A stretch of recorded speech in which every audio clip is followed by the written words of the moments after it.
Okay, so like she said, I'm Patty Keno. I'm a member of the Michigan Ghost Watchers. We're over in Wyandotte, basically. So I call myself a spirit medium, and the reason I do that is because I don't like to give psychic readings. I do receive visions, but they're like not very good things to see. You know what I mean? Like you don't want to be sitting there and then all of a sudden, you see bad things. So I try not to focus on the psychic part of it. So basically when I'm doing a reading, I go into a light trance, like when you're driving and you go into autopilot. And that's how I do my readings. I don't see ghosts as often as some of the other mediums. When I do, I get all excited and say, I see them with my real eyes. And then people are like, what, opposed to your fake eyes? So, but yeah, it started when, I believe when I was 3 years old, my appendix ruptured and I almost died.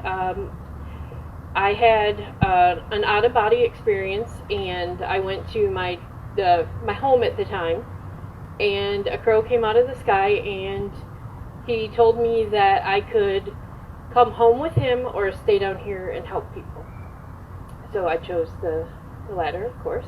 And as you can see by my tattoo here, I'm a little bit obsessed with crows now. I've actually received messages from them many other times too. So through my childhood, I was very into like ghosts, and I would communicate with them. But when I got into like school years, people started picking on me, and so I turned it off. Especially in high school, I got picked on a lot in high school, so I shut it down. And then later on, when I decided that I wanted to pursue this, I had to work even harder to open it back up. So when I did decide to reopen it, I thought, well, I need to have some kind of protection. So I decided to get some tattoos. Now these are my protection tattoos. It's the Eye of Horse and the Eye of Ra. They stand for strength and protection. Now, when I was getting these tattoos, I thought to myself, I don't know if I really want to do this. They're so out in the open and everyone can see them. And so I was at the church festival because, in addition to being a medium, I also make the Beasties, which, where'd he go? He's over here. I have little ones at my table, too. So I'm at a craft show, at the church craft show, I should say, because we do that every year. So I'm sitting there, and I say, okay, God, I'm going to leave it up to you. If you want me to get these tattoos, then give me a sign. Let me win the church raffle. So I won the church raffle, and it paid for my tattoos. So I always say my tattoos are sanctioned by God. And when people say that I'm doing like the devil's work, I'm like, no, God told me this is what I'm supposed to be doing. So yeah, that's my my tattoo story. Let's see, I've been practicing as a medium since about 2004. I started investigating ghosts in 2008. With my group, we've done quite a few investigations. I didn't start out in the group like telling people I was a medium. I kind of kept that fact hidden until I realized, hey, this could really help with our investigating. So I started opening up a little bit. Every investigation we'd go on, I'd say, okay, well, I'm picking up this name, or I'm seeing this. And I still kind of was really like, oh, I don't know if this is real. I don't know, what's going on. So we had this investigation in Homer, Michigan, which is, I believe it's close to Jackson and in that area. And it was called the Homer Mill. It was a haunted attraction, which used to be an actual functioning mill. At the time we went, it was a haunted attraction bar and grill. So we went there as a group.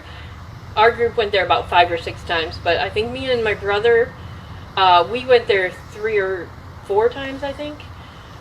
Every time we went, we'd always get lots of activity, so we'd always go back. Well, this one time when we went,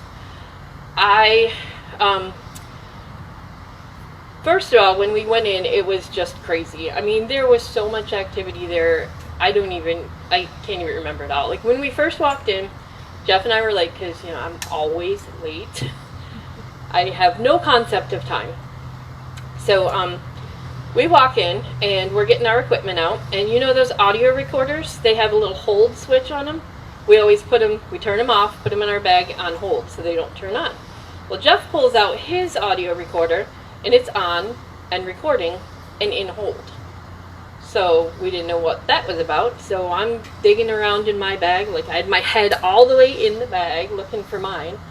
I pull mine out and mine is on and recording and on hold. So that was really weird.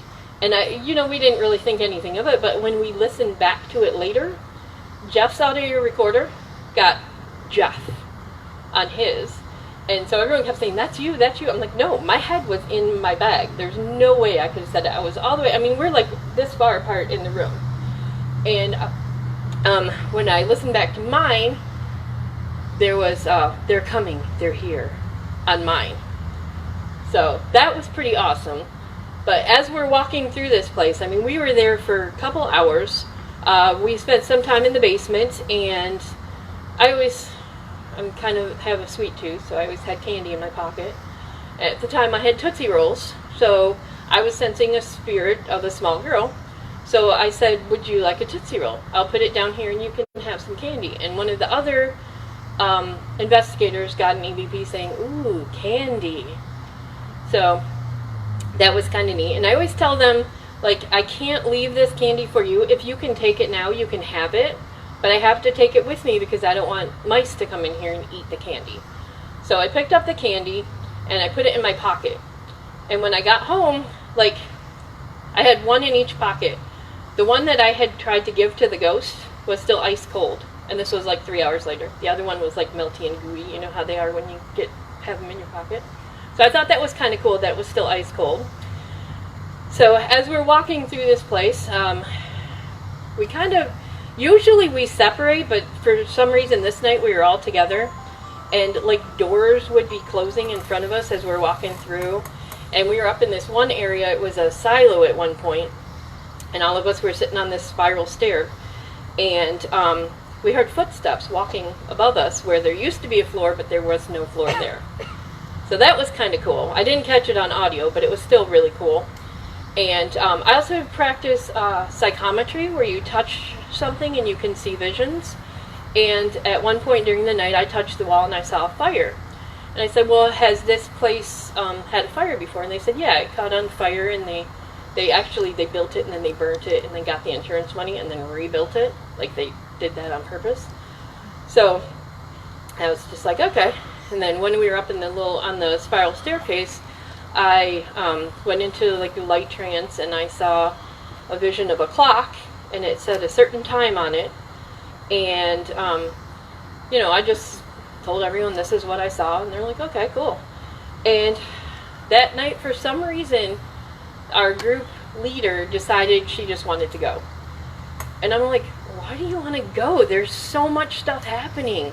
And also some piece of plastic fell off of, we don't even know where, it hit one of our investigators. So we don't know how that happened either, and we're just, So she says, okay, everybody, let's go. I'm like, I don't want to go. I remember standing by the car, like getting ready to get in, and just going, I do not want to leave this place. This place is so awesome. I just don't want to go.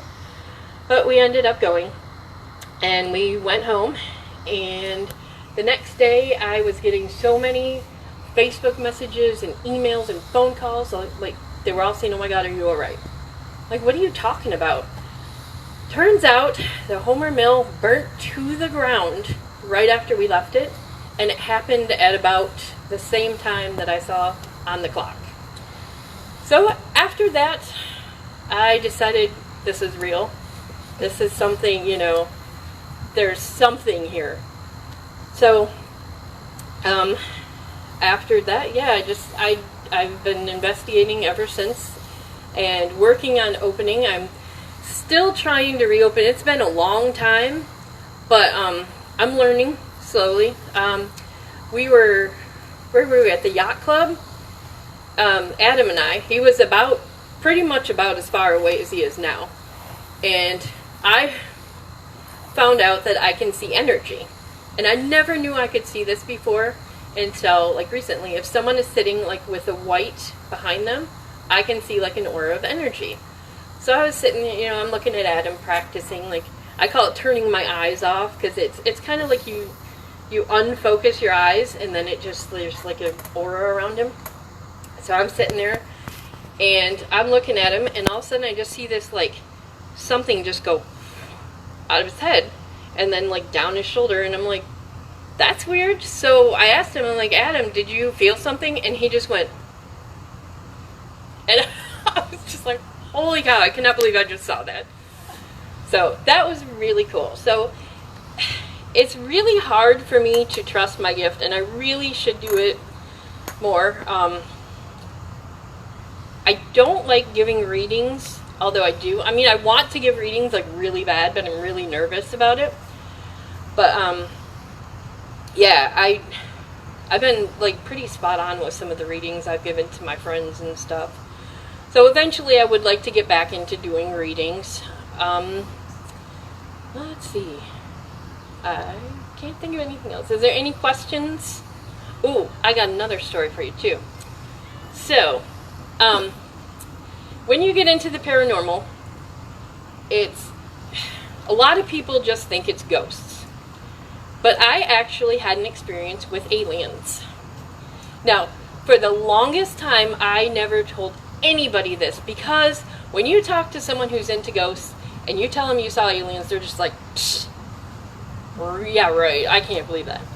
So I went up to an actual alien expert and I told him, this is what I saw, and he was just like, psh, that's just crazy talk. So when an alien expert tells you that, you don't tell anyone. But I'll tell you what happened. I was leaving for work one day and I was pulling out of my driveway, and we live in like wooded area like this. I mean, it looks like over in that area where there's just trees everywhere. So I'm pulling out of my driveway and I look over, and about like where Debbie's standing right there, I see two aliens. One of them standing up, and he's holding a black shield with another alien laying on it. And I just totally froze. I'm just like, what am I looking at? And then it like turned to be like two humans. One of them like hurt on, like, how they build the things to drag the people who are hurt. And it just flashed back and forth between the two for a minute. And I looked into its eyes, and I remember they were very deep, deep black eyes. And I just remember saying to it, you're not fooling me. I saw what I saw, and there's no way you can tell me different. And then he grabbed a hold of the shield thing, and they just zoom, took off into the woods. So I turned my car and I just pulled out. I didn't even look to see if cars were coming. And I stopped where I saw them, and they were just gone. There was nowhere in the woods. Now, what's really weird about the woods across the street from our house, we've lived there for about 28 years, and the property has been for sale for that long. Like, nobody has ever bought this property. So my theory is that these aliens crash landed and just kind of live in that area, because our area is a satellite dead zone. When you leave our house and you have your GPS on and you go out, your GPS just says finding satellites until you get like around the corner and down the street like a mile.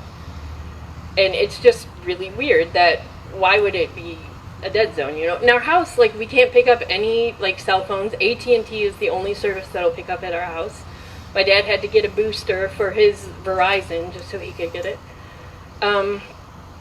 But yeah, like I said, I've never told anyone the alien story because it really just kind of freaked me out. But I talked to John Tenney. He's a very knowledgeable man in out in our area. He's in Royal Oak, and if you ever get a chance to listen to this man speak, you need to listen to him, because he blows my mind with his stories every time. And yeah, so I talked to him, and he said when people experience aliens, like actual aliens and not the spaceships, that's what they see. They end up seeing like the aliens try to fool you into seeing something else because that's how they protect themselves. So after you told me that, I'm just like, that is so amazing. I'm so glad you told me that because, I mean, it's been at least 10 years since that happened, and I really did not tell anybody at all. So, you have a question back there? Okay, so they were kind of, I keep thinking he's on this side. They were kind of like this guy, but they were very tall and very skinny, and their color of skin, I keep trying to pinpoint a color, but it was kind of like a mottled green and black. And I feel like it was a color that we don't have in our like visual thing, and that's why my eyes couldn't quite see it. But they were very tall, very skinny, no hair, big eyes, really big eyes, but their heads were in proportion with their body. They weren't like big giant heads. I kind of think they were kind of reptilian, but not really reptilian. So I didn't sense any evil from them or anything. It was more like, pardon the wording, but it looked like they were saying, "Oh shit, we've been caught," and then they like took off. Yeah. I know it's been told that a lot of the alien greys communicate telepathy. Did you receive any kind of telepathic messages at that? I did not, and I was hoping. I kind of was hoping I would. They didn't talk to me at all. The only thing they did was try to put the image in my head. But like I said, when I said that you're not fooling me, I didn't say, I just thought it at him. But there was some kind of connection that we had, because I looked into his eyes for at least 3 minutes. I mean, it was just like time totally stopped. Yes. I've seen UFOs, not I've seen aliens, but I've seen UFOs, and I always got the feeling, 40 different times that I've reported them all at the same time, but I always got the feeling that they knew we were watching. That they Yeah. were putting on a show for us. It's like that telepathy. Yeah. It's just like ghosts. Ghosts reach back. Exactly. And another theory with ghosts is that they project themselves to you how you want to see them. Because I just totally lost my train of thought there. But yeah, I mean, like when you're investigating and one person will see one thing and somebody else will see something else, it's, you know, it might be the same spirit just trying different ways to try and connect with you. Yes? Did you ever, like, go back to where you saw, like, them, like, leave and look around them? I haven't gone into the woods, but every time I take the dogs for a walk, I look over there. And, you know, I'm constantly staring into the woods. But I've never actually gone into them. But there was actually a boy lost his life across the street, too. And we've seen, he was on a three-wheeler at the time, so we've seen, like, three-wheeler lights going through the woods and stuff. So, yeah, the woods across the street from my house are very haunted. When we first moved in, my friends never would go to the end of our driveway because we have a long, winding driveway. But they always said that they saw a farmer holding a lantern standing at the end of our driveway. So, I don't know. I never saw that. I've never actually seen any ghosts in our house. I did see one of my cousin's cousins. You know, he wasn't related to me, but he was related to her. I saw his spirit, but that was because he was coming to her because she was in a lot of emotional pain because he had passed. But yeah, other than that, I don't think I've seen anything other, like no other aliens or, but my sister did see a spaceship, like right in the same area that I saw the aliens, but that was probably 10 or 15 years before I saw the aliens, so. So yeah, let's see. Any other questions? I can think of other stories. Oh, yes, Adam. Have you ever used your besties on investigations as triggers? Actually, yes, I have. I've actually told, whenever there is a child spirit reported to be in the area, I do, I'll take a beastie in there and I'll set it down on the floor and I'll say, you can have this. If you can take it, you can keep it. We took it to Waverly Hills. We had it at Waverly I've never gotten any responses from it, but I kind of get the feeling that the kids really like them. So yeah, I haven't taken Ross. Oh no, I did take him. I took him on the Edson, didn't I? Yeah, so he was ghost hunting with us last weekend. This is Roswell, by the way. Yeah. Yep. Do you ever take dogs with you? Dogs? Yeah. I would love to do that. My dogs are a little crazy, so I don't think. Sorry. Yeah. But I do feel like animals are more sensitive to spirits and stuff. Yes. You know how to bind spirits? No. Why I not? do not. Why not? Because I'm not that advanced yet. I just want to give you a hard time. Yeah, I really don't know how to do that. But I do have a story about a dog. Like, people always ask me if animals have spirits and if they can come back. I have seen very many spirits. A lot of times when I'm giving readings, animals will come through. But one time I was laying in bed and my dog Daisy was, she's like 60 pounds.